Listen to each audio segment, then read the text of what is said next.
Hello everyone, welcome back to my channel. आज के lecture में हम पढ़ेंगे मल्टीपल एक्सेस प्रोटोकॉल का जो फर्स्ट टाइप है रैंडम एक्सेस प्रोटोकॉल, उसका first type ALOHA. Multiple access protocol मैंने आपको बताया था क्या होता है। ये मैक लेयर पे वर्क करता है। इसके अंदर जो फर्स्ट टाइप है हमारा random access protocol. Random access protocols क्या होते हैं? The all station have same superiority, that is no station has more priority than another station. Means all stations are treated as equally and any station can send the data depending on the medium state, either it ideal or busy. तो random access protocol में हमारा जो first type होता है वो होता है Aloha, जिसे हम आज पढ़ेंगे। अलोहा के भी दो टाइप्स होते हैं हमारे। एक होता है हमारा प्योर अलोहा, ओके, और जो दूसरा होता है हमारा वो होता है स्लॉटेड अलोहा। तो आज हम ये दोनों टाइप्स इसके देखेंगे। इसके जो भी न्यूमेरिकल्स इंटरप्रिटेशंस हैं वो भी हम देखेंगे और इन दोनों में कंपैरिजंस भी हम आज चेक करेंगे।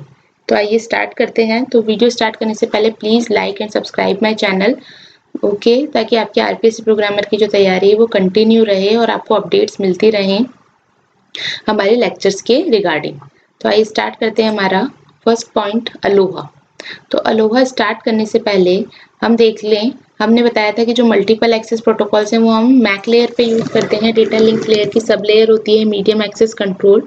What it use, it determines who is allowed to access the media at any, let me just zoom it out, okay.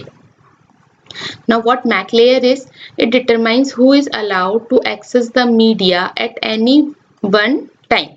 It also determines where one frame of data ends and the next one starts, the frame synchronization. Okay, so we have a shared channel and we have a devices. So MAC layer determines who is allowed to access the shared channel, okay, and who will start their frames or who will end their frames, okay, and it also maintains the synchronization between the devices. So let's just start. First is the pure Aloha. So what pure Aloha means, any system is having a data, it can transmit immediately. Okay, what it means, if the devices are connected with the shared channel and if any device has a data to send, it can transmit immediately. Now what happen if two or more devices transmit, or if two or more devices transmit the data immediately, there is a possibility of collision. Yes, because here we have not applied any bar, we just assume that if the device has the data, it will transmit the immediately. Now there is a situation where if the two or more devices have transmit the data at the same time, so that time the possibility of collision is increased. Okay, so the time at which collision occur is known as the vulnerable time, and this vulnerable time is equal to 2 into frame transmission time. अब ये कैसे आता है ये अभी मैं आपको समझाऊंगी example से कि वल्नरेबल टाइम जो होता है हमारा वो फ्रेम ट्रांसमिशन टाइम का डबल कैसे होता है। पहले हम इसके बारे में और देख लेते हैं। तो यहाँ पे ये देखिए, अगर हम यहाँ देखें तो suppose this first device wants to send the data, okay, and this second device also wants to send the data. So if they will send the data at the same time, then collision will occur, and the time at which collision occur is known as the vulnerable time. So once if the data is collided, okay, and stations knows about the collision, before retransmitting the data, station has to wait the random amount of time. What it means, इसको आप इस तरीके से समझ सकते हैं। Suppose device A sends the data, now it is waiting for acknowledgement upon the successful transmission. Now if the acknowledgement is not received on the device, okay, then what it assume that your collision occur or your frames are corrupted, okay, or garbled. So that in that case this device waits some random amount of time and then again send back the data. So this time where it will wait randomly, it known as back of time. Okay, तो आप इस scenario को simply कैसे समझ सकते हैं। एक shared channel है जिसमें मल्टीपल डिवाइसेस हैं। डिवाइसेस के पास जब भी डेटा आएगा ट्रांसमिट करने के लिए, वो तो कभी भी वो डेटा को ट्रांसमिट कर सकती है इमीडिएटली, बट क्या हो सकता है कि एक सेम टाइम फ्रेम में पॉसिबिलिटी हो सकती है कि एक से ज़्यादा डिवाइसेस जो हैं डेटा को ट्रांसमिट कर दे तो उस केस में हमारे कॉलिजन आ जाएगा। इसको हम कैसे समझ सकते हैं, ये देखिए मैंने यहाँ एक एग्जांपल लिया है। Suppose A B C and D, these are the 4 devices and this is the shared channel. ये मैंने डिफरेंट इसलिए दिया है रिप्रेजेंट करने के हिसाब से, but this is the one only one channel which is shared by A B C and D devices. Now here you can see if A transmit the frame 1.1, so in that time no other devices are sending the frames. कोई और device जो है वो frame send नहीं कर रही है, तो यहाँ पे इसको कोलिजन नहीं मिलेगा। बट अब अगर आप ये वाला ड्यूरेशन देखें तो इस ड्यूरेशन में क्या हो रहा है, ए ने ट्रांसमिट किया 1.2 फ्रेम को, तो यहाँ तक तो उसे कोलिजन नहीं मिला, ठीक है, लेकिन यहाँ पे इसको क्या होगा, कोलिजन मिल जाएगा। क्यों? क्योंकि देखिए इस ड्यूरेशन में क्या हो रहा है, ए भी कुछ डेटा सेंड कर रहा है, बी भी सेंड कर रहा है, सी भी सेंड कर रहा है एंड डी भी सेंड कर रहा है। So these all frames will be collide. Okay, क्योंकि देखो इसका एंडिंग इसकी बिगनिंग से कोलाइड करेगा, ये दोनों कोलाइड करेंगे, इसका बिगनिंग इसके मिड से कोलाइड करेगा और इसका एंडिंग इसके बिगनिंग से कोलाइड करेगा। So all these frames are collide. Now after that B device begin the transmission for 2.2 frame. तो देखो beginning में तो यहाँ इसको कोई collision नहीं मिलेगा, but at the end of the time what happen, this device D is also start the transmission for 4.2 frame. So the ending of B device frame is collide with the beginning of D device frame. So this is also a collision. Again now on the C device it will transmit the frame 3.2. सी यहाँ इस case में क्या हो रहा है, बाकी कोई भी डिवाइस फ्रेम को सेंड नहीं कर रही है, यानी ट्रांसमिट नहीं कर रही है।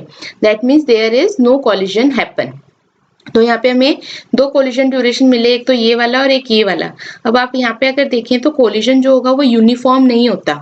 यूनिफॉर्म कैसे नहीं होता कि जैसे आप यहाँ देखें तो यहाँ पे 4 जो फ्रेम्स हैं वो कोलाइड कर रहे हैं, जबकि यहाँ पे आपके सिर्फ 2 फ्रेम्स कोलाइड कर रहे हैं, ठीक है। और जो ये टाइम होता है जब आपका कोलिजन अकर होता है उसको हम क्या कहते हैं, वल्नरेबल टाइम, जो कि इक्वल होता है 2 times of frame transmission time. Okay, next चीज क्या थी, अगर कोलिजन हो जाता है, ठीक है, और स्टेशन को पता चल गया कि डेटा कोलाइड हो चुका है, तो उस केस में क्या होगा, ए जो है वो डेटा को रीट्रांसमिट करेगा कैसे, after waiting some random amount of time, and that random amount of time is known as the back off time. Okay, और ये बैक ऑफ टाइम हम कैसे निकाल सकते हैं, using the back of exponential algorithm.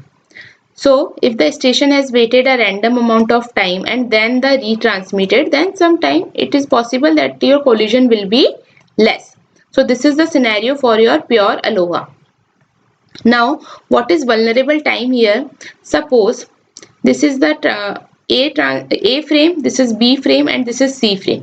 Now A wants to transmit the data. Now in this duration what happened, firstly that this frame ending, जो B का frame है उसका एंडिंग जो है बी ए के बिगनिंग से, this b and e stands for beginning and ending of the frame. So beginning of frame a is collide with the ending of frame b, और beginning ending of frame a will collide with the beginning of frame c. So this is the scenario for the collision. Now what we want that a will successfully transmit its frame ए।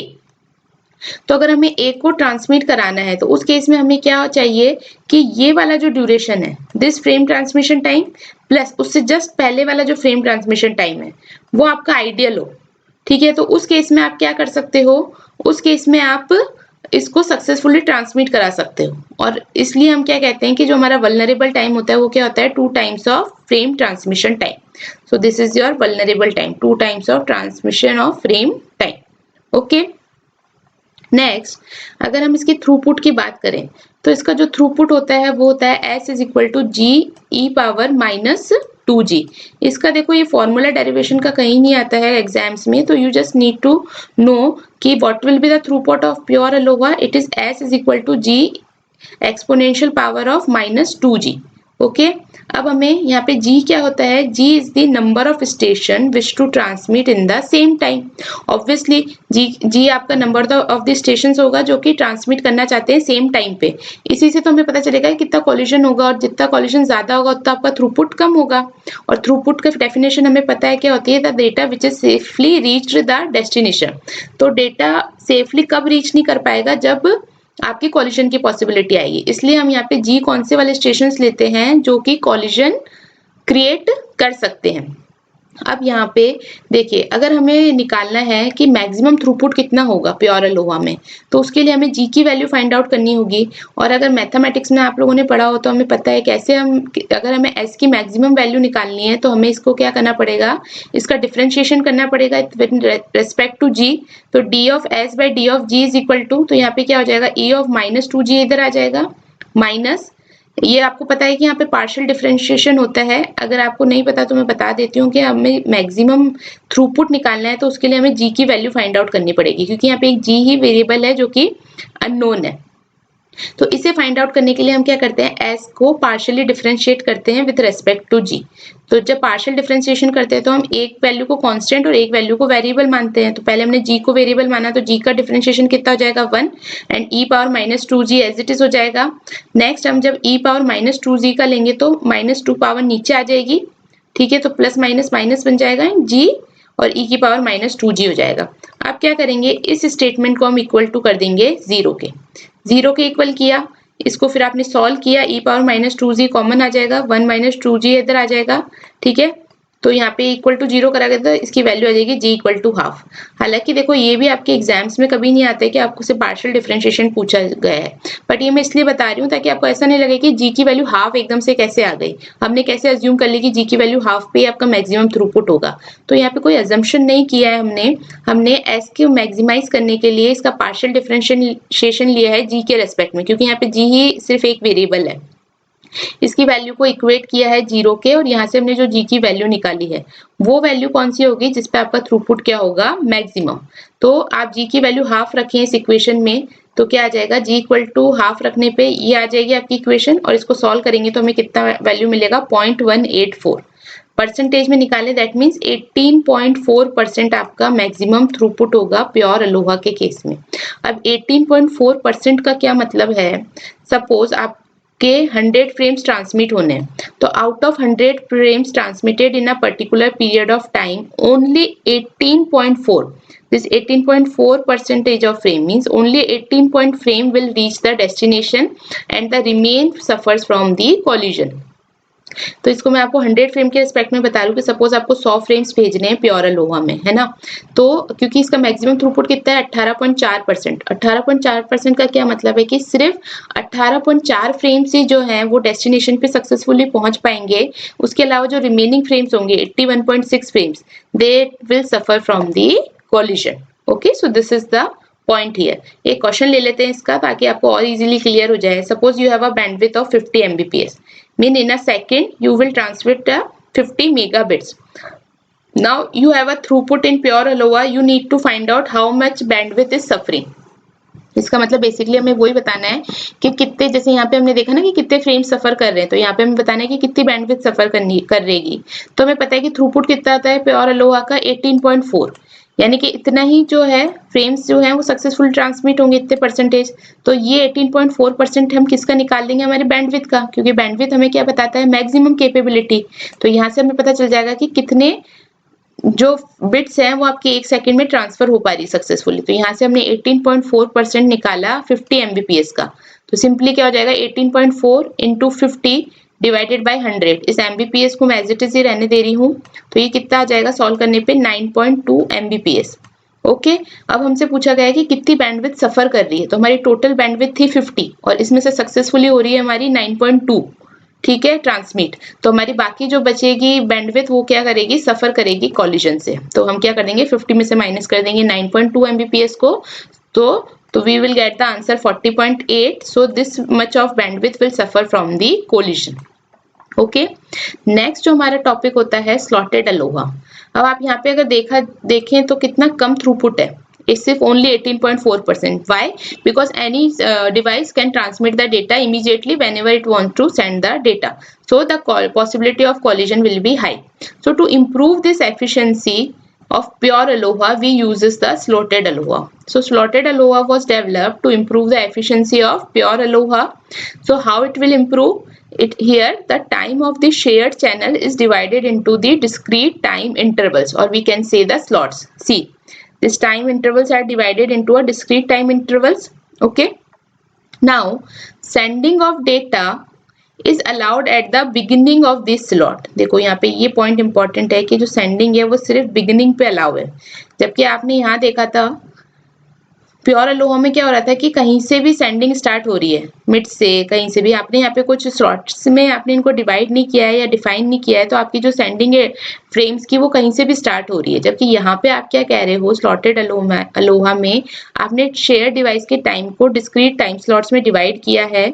और यहाँ पे हमने क्या rule impose किया है slotted Aloha में इन्होंने, कि आपकी जो सेंडिंग है वो सिर्फ बिगिनिंग से स्टार्ट होगी। Okay, means if this time slot start from here so you can send from this only. Okay, यहाँ से ही आप सेंडिंग स्टार्ट कर सकते हो, मिड से यहाँ से या यहाँ से या यहाँ से ऐसे स्टार्ट नहीं हो सकती, only from the beginning of the time slot. Okay, and if your station miss out the slot, ठीक है, सपोज अगर वन ने T1 को मिस कर दिया, अगर उसको यहाँ पे था कि यहाँ पे उसको या हुआ कि यहाँ से उसको डेटा को ट्रांसमिट करना है, तो वो यहाँ पे डेटा इमीडिएटली ट्रांसमिट नहीं कर सकता, it has to wait for the next time slot and then it will transmit the data. Okay, तो इस केस में क्या हो गया कि कहीं पे भी ऐसे मिड में आपकी ट्रांसमिशन स्टार्ट नहीं हो रहा, only at the beginning of the time slot start हो रहा है। ठीक है, तो उससे क्या होगा आपका, इस वजह से क्या होता है कि प्रोबेबिलिटी जो होती है कोलिजन की वो क्या हो जाती है, रिड्यूस हो जाती है। प्लस इसका वल्नरेबल टाइम भी कम हो जाता है। वल्नरेबल टाइम कम क्यों हो जाता है, क्योंकि अगर आप यहाँ देखें तो अगर वन को इस फ्रेम को ट्रांसमिट करना है सक्सेसफुली, तो उसे सिर्फ इस स्लॉट को फ्री चाहिए। ठीक है, उसे कोई मतलब नहीं आगे या पीछे का कौन सा स्लॉट फ्री है या नहीं, उसको सिर्फ ये वाला स्लॉट फ्री चाहिए, क्योंकि इस स्लॉट के अंदर कोलिजन नहीं आना चाहिए। जैसे यहाँ पे देखो आप थर्ड और फोर्थ में क्या करा, थर्ड और फोर्थ दोनों को डेटा ट्रांसमिट करना था और उन्होंने जस्ट बिगिनिंग T4 वाला जो टाइम स्लॉट था उसके बिगिनिंग में दोनों ने ही ट्रांसमिशन स्टार्ट कर दिया, तो उस केस में ये दोनों क्या हो जाएंगे, कोलिजन। और ये कितना टाइम हो रहा है, ये इसका वल्नरेबल टाइम होगा जो कोलिजन टाइम होता है अपना। तो यहाँ पे वल्नरेबल टाइम कितना हो जाएगा, only is equal to frame transmission time. So vulnerable time is equal to only TFR। Okay, अगर अब यहाँ पे हम बात करें थ्रूपुट की, तो इसका जो थ्रूपुट होता है वो कितना होता है, G इंटू ई पावर माइनस जी, जबकि वहां क्या था, G इंटू ई पावर माइनस 2G। ठीक है, यहाँ पे कितना है, G इंटू ई पावर माइनस जी। अब यहाँ पे सेम आपको वापस क्या करना है, हमें मैक्सिमम थ्रूपुट की वैल्यू निकालनी है। तो मैक्सिमम थ्रूपुट की वैल्यू कैसे आ जाएगी आपकी, मैक्सिमम थ्रूपुट की वैल्यू अगर निकालनी है तो वापस आपको यहाँ पार्शियल डिफरेंशिएशन परफॉर्म करना पड़ेगा। ठीक है, पार्शियल डिफरेंशिएशन परफॉर्म करेंगे किसके रिस्पेक्ट में, G के रिस्पेक्ट में। तो G के रिस्पेक्ट में पार्शियल डिफरेंशिएशन परफॉर्म करें तो क्या आ जाएगा आपका आंसर, G वापस से जैसे मैंने पहले बताया था प्योर अलोहा में, वैसे ही आपको इसका पार्शियल डिफरेंशिएशन परफॉर्म करना है। तो उसमें आप क्या कर दोगे, देखो ये G आ गया, इसको हम वेरिएबल करेंगे तो सबसे पहले क्या आ गया आपका, e पावर माइनस जी को कैसे लिख सकते हैं, e power minus G as it is हो जाएगा डिफरेंशिएशन में, और माइनस जी का -1 हो जाएगा, प्लस g का डिफरेंशिएशन करोगे तो 1 आ जाएगा, प्लस e पावर माइनस जी। इसको इक्वेट करोगे 0 के, यहाँ से आप g की वैल्यू निकालोगे तो g की वैल्यू क्या आ रही है यहाँ पे 0, g की वैल्यू 0 आ रही है। इसका मतलब g इक्वल टू 0 पे आपको मैक्सिमम थ्रूपुट मिलेगा स्लॉटेड अलोहा के केस में। तो यहाँ पे g इक्वल टू 0 अगर आप रखेंगे फॉर्मूला में, इन दिस फॉर्मूला अगर आप ये रखते हैं s equal to 1 e power -1, ठीक है, तो ये कितना हो जाएगा आपका 1 डिवाइडेड बाय e। अच्छा यहाँ पे सॉरी g इक्वल टू 0 नहीं होगा, एक बार आप इसको करके देखिए, आई थिंक मैंने कुछ यहाँ पे मिसप्रिंट कर दिया है, just wait, let me check।